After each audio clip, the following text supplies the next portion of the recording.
கிறிஸ்துவுக்குள் அன்பானவர்களே, இன்றைய தியானத்திற்கு நாம் எடுத்துக்கொண்ட வேத பகுதி எபிரேயர் 3:1. இப்படி இருக்க பரம அழைப்புக்கு பங்குள்ளவர்களாகிய பரிசுத்த சகோதரரே, நாம் அறிக்கை பண்ணுகிற அப்போஸ்தலரும் பிரதான ஆசாரியருமாயிருக்கிற கிறிஸ்து இயேசுவை கவனித்து பாருங்கள்.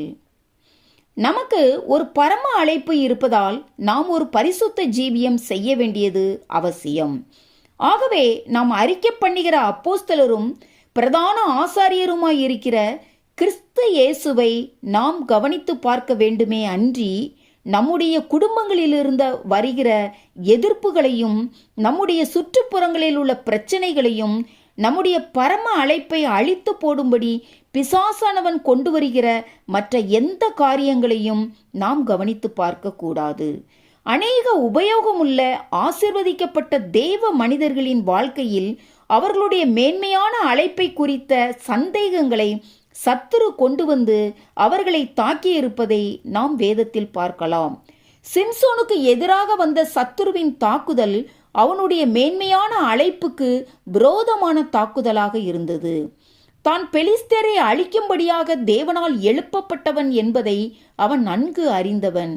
ஆனாலும் தன்னுடைய மகா மேன்மையான அழைப்பை அசட்டை பண்ணி அவன் இச்சைக்கு இடங்கொடுத்து ஒரு பெலிஸ்திய பெண்ணை நேசித்தான். அவளோ அவனை காட்டி கொடுத்து விட்டாள்.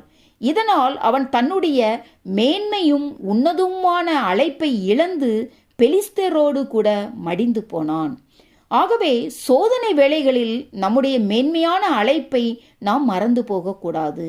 இதைத்தான் அப்போஸ்தலர் 20:24 அவைகளில் ஒன்றையும் குறித்து கவலைப்படேன், என் பிராணனையும் நான் அருமையாக எண்ணேன், என் ஓட்டத்தை சந்தோஷத்தோടെ முடிக்கவும் நான் கர்த்தராகிய இயேசுவினிடத்தில் பெற்ற ஊழியத்தை நிறைவேற்றவுமே விரும்புகிறேன் என்று அப்போஸ்தலனாகிய பவுல் சொல்லுவதை பார்க்கிறோம்.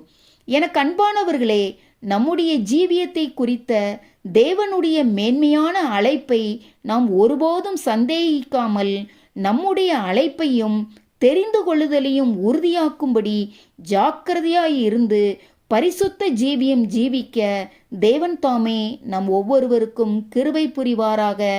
ஆமேன். அல்லேலூயா.